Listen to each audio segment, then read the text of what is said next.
وَلَنَبْلُوَنَّكُم بِشَيْءٍ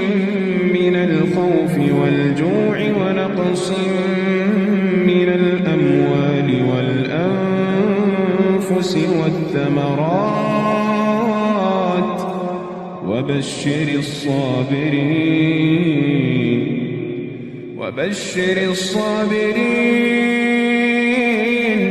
وَبَشِّرِ الصَّابِرِينَ الَّذِينَ إِذَا أَصَابَتْهُم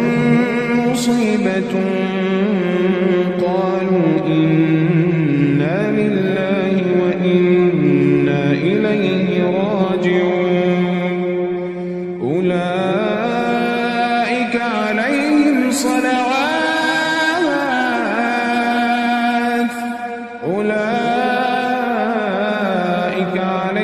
صَلَوَاتٌ مِّن رَّبِّهِمْ وَرَحْمَةٌ